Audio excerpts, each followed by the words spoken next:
प्रारब्ध के सभी दर्शकों को मेरा नमस्कार। मेरा नाम है संदीप आर के सिंह और आज हमारे साथ श्री रंजय त्रिपाठी जी। रंजय सर, बहुत बहुत स्वागत है आपका। राम राम। नमस्कार, राम राम, जय हिंद। जय हिंद। तो दर्शकों, जो हमारे नए सब्सक्राइबर्स जुड़े हैं, उनके लिए थोड़ी सी सूचना कि रंजय जी हमारे बहुत पुराने चिर परिचित वक्ता रहे हैं और टेक्निकल एंटरप्रेन्योर हैं। 25 साल से इस फील्ड में हैं। साइंटिफिक इंस्ट्रूमेंट्स के फील्ड में बहुत शानदार कार्य कर रहे हैं, पर साथ में घुमंतू भी हैं और अपने फेसबुक लेखों के माध्यम से बहुत प्रसिद्ध रहे हैं और काफी कम्युनिस्टों पर और इस्लामिकों पर बहुत तगड़ी नजर रखते हैं। तो इसी के साथ आज की बातचीत हम शुरू करते हैं। रंजय जी, सबसे पहले बताया जाए कि ये पाकिस्तान ने जो क्या कहते हैं, एक मीडिएशन नाम की चीज की, या अपने यहाँ दो लोग को बुला लिया, वाइस प्रेसिडेंट अमेरिका को और ईरान का कोई स्पीकर था उनके पार्लियामेंट का क्या मतलब है समझ में नहीं आता है, पर स्पीकर रहा था।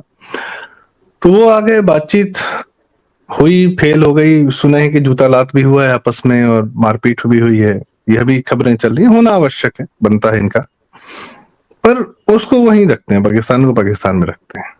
भारत के अंदर कुछ पाकिस्तानी थे जो बहुत ही ज्यादा उत्साहित थे कि वाह, पाकिस्तान ने तो वो छक्का मारा है जो भारत कभी सोच भी नहीं सकता। भारत की विदेश नीति खराब है और पाकिस्तान की विदेश नीति शानदार है।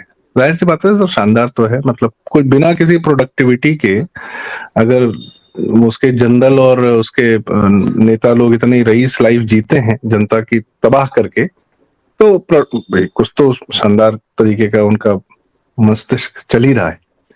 भारत के पाकिस्तानी को इतनी खुशी क्यों हुई होगी सर?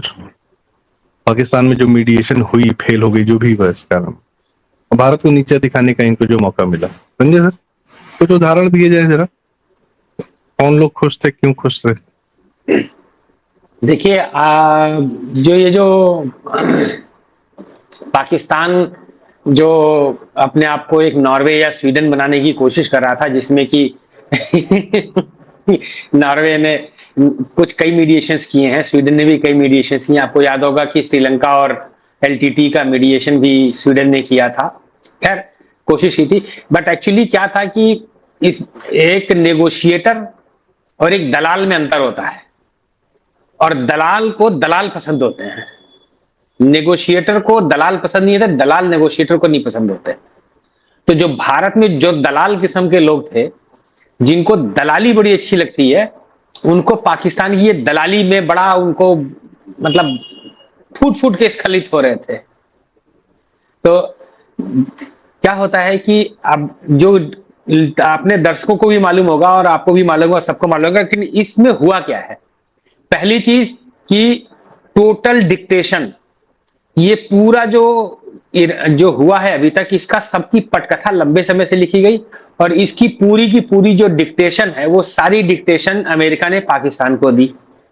तो क्या हम डिक्टेशन लेते? दलालों को अच्छा लगता। दूसरी चीज कि इसके अंदर में आप देखा होगा कि इसी युद्ध में जब यूएई के ऊपर में हमला हुआ, यूएई को युद्ध में कई जगह बम पड़े, तो यूएई ने पाकिस्तान से अपने पैसे वापस मांगे, $2 बिलियन। ये एक मौका निकला था पाकिस्तान के लिए। दर्शकों को पता होगा, लेकिन फिर भी एक रिफ्रेश कर देता हूं कि इस दलाली के एवज में $5 बिलियन सऊदी अरब ने पाकिस्तान को दिए हैं, अमेरिका के कहने पे। $5 अरब में से वो बोल रहे हैं कि हम $2 अरब यूएई के लौटा देंगे। हालांकि पाकिस्तान वो है जिसका लेना कभी न देना, आज तक इन्होंने किसी को वापस नहीं किया। ऑन रिकॉर्ड इनके जो लोग बोलते हैं कि हमसे पैसा कोई कैसे मांग सकता, हमारे पास तो एटम बम है, पैसा वापस मांगोगे हम एटम बम चला देंगे। तो दलाली के $5 अरब। और इनकी जो देखिए, सिंबोलिज्म बहुत बड़ी चीज होती है। जब उनका ये जो आसिफ मुनीर है, वो जब जेडी वेंस को रिसीव करने जाता है तो सूट टाई में जाता है, कोट पैंट टाई में जाता है, और जब ईरान वालों को रिसीव किया तो उसने आर्मी के ड्रेस में रिसीव किया है। और पाकिस्तान ने इस नेगोशिएशन में ईरान को मारा है पीछे से खंजर, अमेरिका की दलाली। और इन्होंने क्या किया है कि आपको याद होगा कि लास्ट ईयर सितंबर में जो सऊदी अरब का और पाकिस्तान का पैक्ट हुआ था कि सऊदी अरब पे हमला, हम पे हमला होगा, हमारे पे हमला सऊदी अरब पे हमला होगा, इस टाइप का जो हुआ था। तो पाकिस्तान ने, शायद ईरान के लोग अभी पहुंचे भी नहीं होंगे, तेहरान लैंड भी नहीं किए होंगे कि पाकिस्तान, उससे पहले पाकिस्तान ने 16 F-16 भेजे हैं सऊदी अरब ने, और 13,000 सैनिक लड़ने के लिए। तो देखिए दलाली की भूमिका, दलालों की भूमिका और दलाली क्या होती है। एक दलाली इन्होंने बैठा करके करके $5 अरब पा लिए अमेरिका से कहने पे, सऊदी अरब से, अपने जहाज और अपने सैनिक भेज दिए। वो सैनिक भेजे हैं उन $2 अरब के लिए, के वजह मरने के लिए। दलालों का ये काम होता है, जो अपने सैनिक भेजता है कुछ अरब डॉलर के लिए मरने के लिए। पाकिस्तान का इतिहास रहा, इन्होंने जॉर्डन में भेजे थे, और इस पाकिस्तान के इसी पंजाबी सैनिकों ने कितने फिलिस्तीनी मारे थे, आप जाकर के सर्च करके पढ़ लीजिए, कितने फिलिस्तीनी 30,000 जी, और जियाउल हक के टाइम पे इसी पाकिस्तान सेना ने मारे थे। और नहीं, ये पाकिस्तान तो फिलिस्तीनियों के लिए रोते हैं, चाहे भारत के अंदर के पाकिस्तानी हो, चाहे पाकिस्तानी। दलाल मैं बता रहा हूं कि अगर इसी फिलिस्तीन के से का जो, और फिलिस्तीन और इजराइल का जो युद्ध पार हो रहा है, इसमें जो लाहौरिये हैं, पेशौरिये हैं, ये जो रो रहे हैं, अगर इन लोहरियों के ऊपर थोड़े से कहीं डॉलर कहीं से फेंक जाए, ये 5-10 हजार आदमी अपने भेज देंगे फिलिस्तीन में मरने के लिए। वो तो फिलिस्तीनियों को के मरने पे कौन पैसा देगा, कोई नहीं दे रहा है। अगर फिलिस्तीनियों के बिहाफ पे मरने के लिए कुछ 2-4 मिलियन, 2-4 मिलियन, 2-4-5 मिलियन, $10 मिलियन अगर मिल जाते, तो ये अपने 20-25 हजार आदमी भेज देते वहां मरने के लिए। इन्होंने सूडान में अपने आदमी भेज के मरवाए हैं, इन्होंने अपने लोगों को सीरिया, जॉर्डन में भेज करके मरवाया है, कुछ अरब डॉलर के लिए, कुछ डॉलर के लिए। सर आपकी बात सुन के मुझे एक मशहूर शो है जी जी, एक मशहूर शो है लूज टॉक। तो उसमें जो है एक एपिसोड था जिसमें वो मोइन जो एक्टर है वो बने थे एक पाकिस्तानी आदमी। वो कहते हैं कि फर्ज कीजिए, एक सवाल आया है दिल में, उछालता हूं आपकी तरफ, कि अगर अमेरिका ने कहा पाकिस्तान से कि हम पर हमला करो और उसके बदले कुछ चंद डॉलर ले लो, तो ये तो डॉलर पकड़ लेंगे। हाँ? वो इस तरीके का था, बड़ा फनी है एपिसोड, में ढूंढ के डिस्क्रिप्शन में डालूंगा, बड़ा फनी। और सबसे यही था कि ये तो हमारी हुकूमत तो डॉलर पकड़ लेगी जी। अब क्या है कि जो ये पाकिस्तान ने अब एक हफ्ता नहीं लगा, जयशंकर जी ने इनको दलाल बोला, अंतरराष्ट्रीय स्तर का दलाल। एक हफ्ता नहीं लगा, और एक हफ्ते के अंदर में पाकिस्तान ने अपने आप को संपूर्ण दलाल और अमेरिका की चादर बदली होटल उसने अपने आप को प्रूव कर दिया। अब हमारे यहां पे जो बैठे पाकिस्तानी है, नाम लेता, कौन खुश था पाकिस्तान की दलाली करने से, किनको बड़ी प्रसन्नता हुई थी? मैं तो ज्यादातर देखता नहीं हूं, लेकिन फिर भी कभी कभी आप देखोगे तो यूट्यूब में सजेशंस में आ जाते हैं।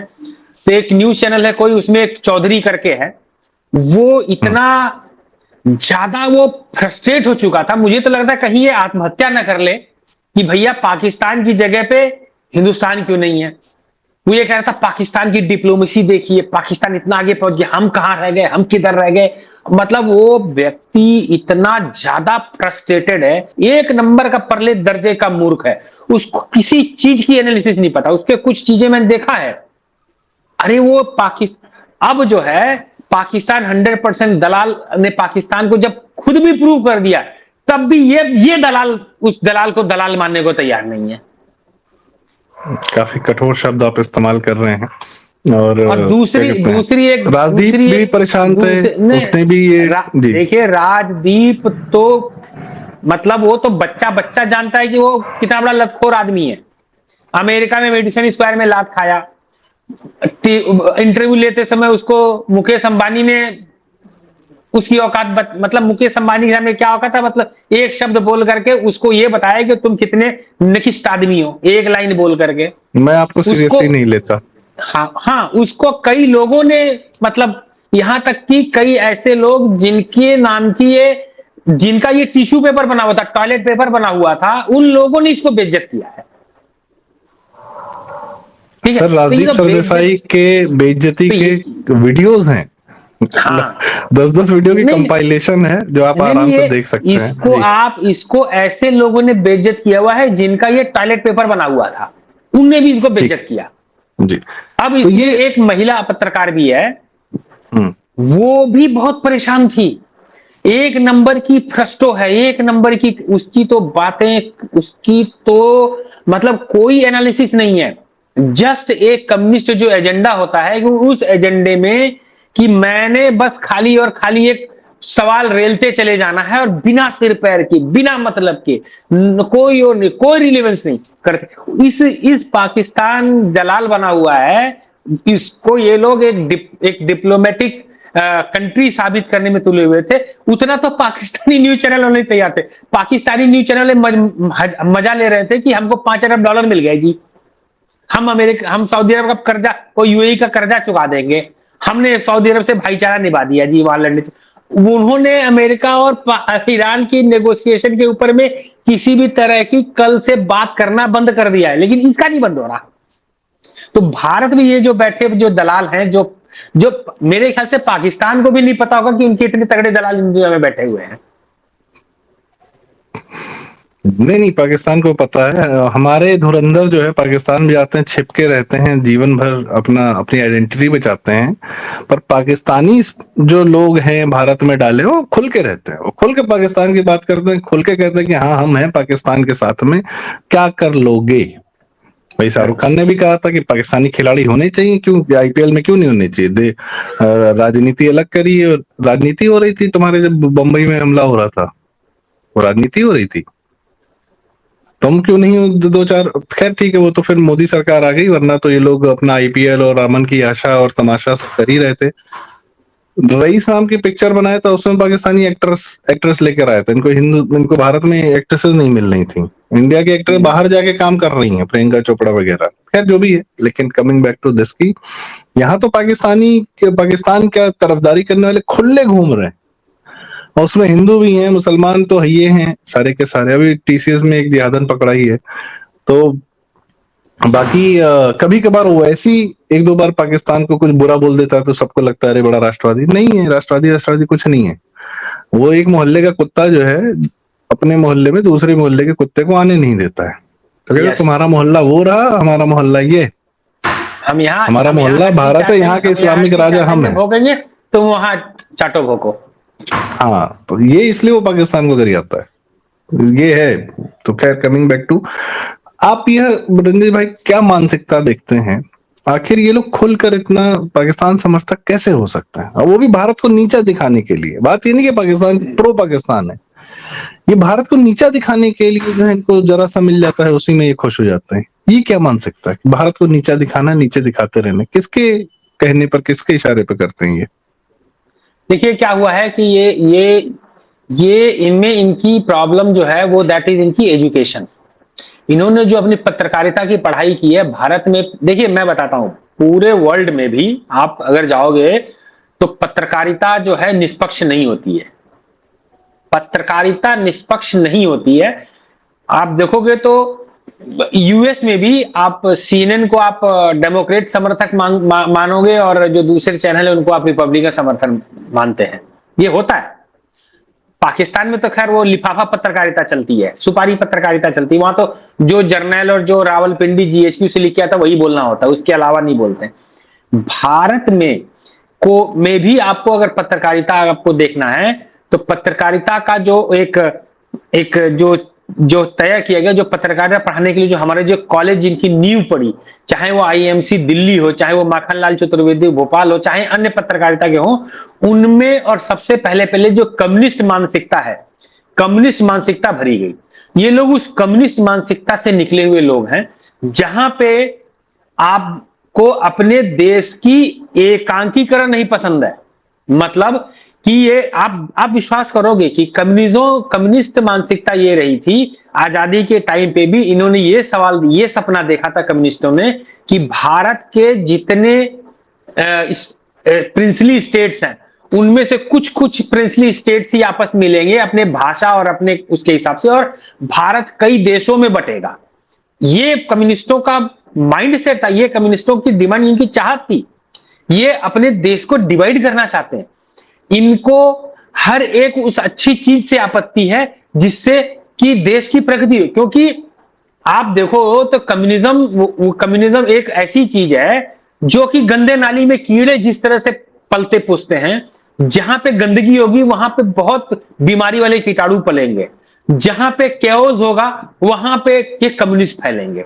ये एनालॉजी में ड्रॉ करता हूं इनके आपस में। तो इन लोगों को वही मानसिकता जो दी गई है, तो आप अपने ही देश में कैओस कब पैदा कर सकते हैं, अनरेस्ट कब कर सकते हैं, जब आप अपने देश के सिस्टम के खिलाफ हो, आप अपने देश की व्यवस्था के खिलाफ हो, देश की संवैधानिक व्यवस्था के खिलाफ हो। तो क्योंकि भारत की अधिकाधिक जनता लॉ अबाइडिंग सिटीजन है, एटलीस्ट 78% तो है, वो उस कानून को मानती है, उस संविधान को मानती है। तो उसके चक्कर में इनको एक संविधान का आड़ लेना पड़ता है। अदरवाइज ये जो कम्युनिस्ट माइंडसेट है, ये कम्युनिस्ट माइंडसेट तो आप पोल पोटियत की माइंडसेट है, माओवादियत की माइंडसेट है, और ये लेनिनिज्म का माइंडसेट है, जिसमें कि अपने ही लोगों को जो इनको विरोध में जाए उनको मारना, उनकी हत्या करना, उनका लूटना, उनका करना, ये इनकी विचारधारा में है। तो ये ऐसी विचारधारा से निकले हुए, ऐसी विचारधारा से पोषित, क्योंकि नेहरू जी से लेके इंदिरा जी तक लोगों ने तो कम्युनिस्टों का ही विचार, भाई रूल कांग्रेस ने किया, face of the rule was Congress, लेकिन जो पीछे की जो माइंडसेट थी, जो ये लोग आप जो हमारे यहाँ पे जो पुस्तकें छपती, जो लेख लिखते थे, बहुत सारे सब उस जमाने में यूएसएसआर से लिख के आते थे, वहां से लिख करके थे, उसके हिंदी अनुवाद करके ये लोग यहाँ पे वो छापते थे। कई चीजें कैसे छपनी, उसके हलंत और चंद्र बिंदु और फुल स्टॉप कहाँ लगाना है, वो भी वहां से डायरेक्शन आता था, तब ये लगते थे। तो ये तो इतिहास रहा है पीछे से। तो ये जो कम्युनिस्ट माइंड सेट जो इन्होंने किया, जब तक ये कम्युनिस्ट माइंडसेट की ये खेप वहां से विलुप्त नहीं होगी, तब तक ये दलाल माइंडसेट जो है इनकी खत्म नहीं होगी। ये दलाल माइंडसेट वहीं से ही आती है, क्योंकि इन्होंने दलाली की है हमेशा नेहरू परिवार की। मैं कांग्रेस की नहीं करता हूं, इन्होंने एंटायर कांग्रेस की भी दलाली नहीं की है, क्योंकि आप देखेंगे तो कम्युनिज्म में भी एक ही सुप्रीम लीडर होता है, उससे नीचे नहीं होता है कोई। तो उसी तरह से इन भारत के कम्युनिस्टों ने भी कभी भी एंटायर कांग्रेस की इन्होंने कभी भी जो है वो दलाली नहीं किया। आप कभी नहीं कहोगे कि जो कांग्रेस के जो बड़े नेता रहे हैं, आप देखोगे कम्युनिस्टों के नरसिम्हा राव के तो ये सब खुले विरोधी रहे, नरसिम्हा राव जी के तो खुले विरोधी रहे। तो भले ही जो कांग्रेस के बड़े नेता रहे, चाहे वो राजगोपालाचारी रहे हो, चाहे वो आप कृपलानी रहे हो, चाहे वो आप ये क्या नाम है, आप इस समय के वीर बहादुर सिंह रहे हो, एनडी तिवारी रहे हो, या वीर बहादुर सिंह, हमेशा से आप कम्युनिस्टों को इनके विरोध में ही पाओगे। ये हमेशा से सिर्फ और सिर्फ एक परिवार की, क्योंकि उनको वो छत्तीसगढ़ के कांग्रेसी नेताओं को, उप मुख्यमंत्री को इन्हीं लोगों ने निपटा दिया, बम से उड़ा दिया, कांग्रेसी थे वो। तो इनको वो पिरामिड, इनके लिए वो सबसे ऊपर जो है, that is dear Nehru family, और ये उसी के लिए करते हैं। तो वहां पर वो उनका पालन पोषण भी करते हैं ना इनका। हाँ भाई, सरकारों, एक केंद्र की मजबूत सरकार हो, यह इस मानसिकता के लोगों को बिल्कुल पसंद नहीं है। इनको 10 साल कांग्रेस भी सत्ता में रह जाए तो नहीं पसंद होता है। इनको चाहिए खिचड़ी वाली जो पार्टियां होती हैं उसके बीच की दलाली करते हैं। इस पार्टी में वो बोल दिया कि उस नेता ने हमसे बात की थी, उनसे कहा था, ये कहने के लिए कि राजीव शुक्ला जी या अन्य बहुत सारे लोग हैं, उनके आप इस तरीके की भाषाएं सुनेंगे कि मैं उनके बड़ा करीबी था, उन नेता के, बाल ठाकरे जी का एक्सेस रहता है इनको, और इनके माध्यम से फिर बातें जो है इधर की उधर की जाती हैं।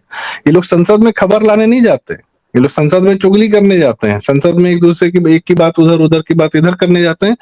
वो इन्फॉर्मेशन लेने जाते हैं जो किसी व्यापारी को ले जाके बेच सके कि भैया सरकार का प्रोजेक्ट वहां आ रहा है, पॉलिसी हम तय करेंगे तभी तो हम पहले बेचेंगे, फर्स्ट मूवर एडवांटेज लेंगे।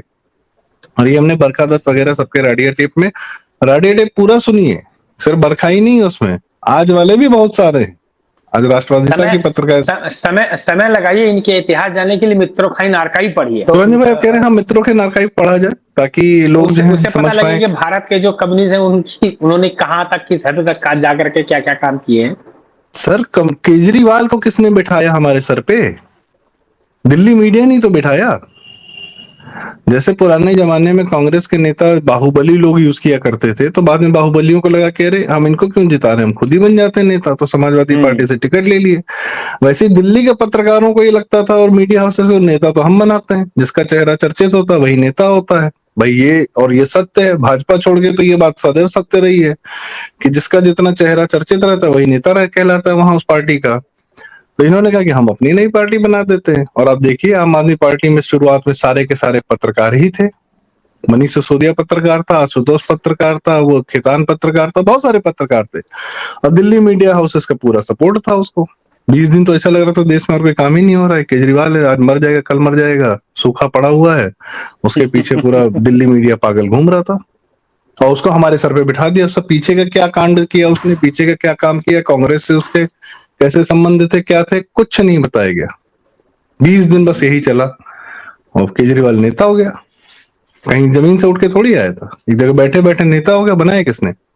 ये कम्युनिस्ट माइंडसेट पत्रकारों ने। और इसीलिए केजरीवाल के जाने के तुरंत बाद इंडिया टुडे ग्रुप में हलचल होने लगी और सब छोड़ छोड़ के भागने लगे, क्योंकि इंडिया टुडे ग्रुप इमरजेंसी के समय की पैदाइश है, 1975।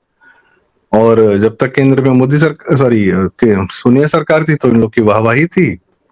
उसके जाने के बाद केजरीवाल पाल रहा था। खैर आजकल अरुण पुरी, ऐसा मैं नहीं कह रहा हूँ, ऐसा अरुण पुरी जी ने स्वयं कहा है मोदी जी से कि हे मोदी जी आपने हमारी दुकान बंद कर दी। कौन सी दुकान बंद कर दी? आज तक तो चल रहा है, इंडिया टुडे चल रहा है, कौन सी दुकान बंद कर दी तुम्हारी? खबर आ रही है, खबर राजदीप रखे हो, करो जितना करना है।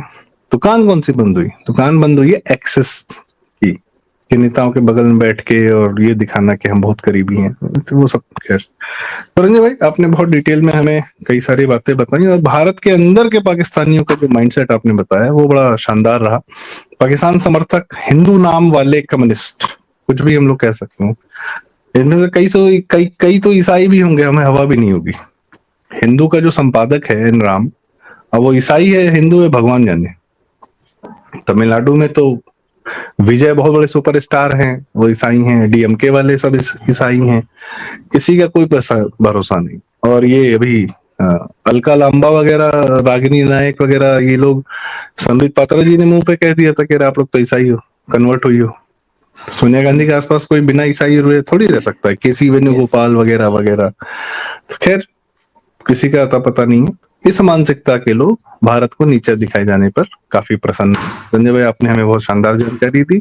बड़ा आवश्यक है ऐसे लोगों को पहचानना। अभी उत्तर प्रदेश का चुनाव आएगा तो अखिलेश के आसपास भी ऐसे लोग घूमते हुए आपको नजर आएंगे। ठीक है, तो दर्शकों आपकी राय क्या है कमेंट्स में हमें जरूर बताएं। कृपया वीडियो लाइक करें, शेयर करें। यदि आपको लगता है कि जरूरी बात थी, काम की बात थी, और आपके माध्यम से अगर ये बात दूर तक जाए तो हमें भी अच्छा लगेगा। और कृपया चैनल जरूर सब्सक्राइब करें। प्रारब्ध, बहुत बहुत धन्यवाद। नमस्कार, जय श्री राम, जय हिंद। नमस्कार।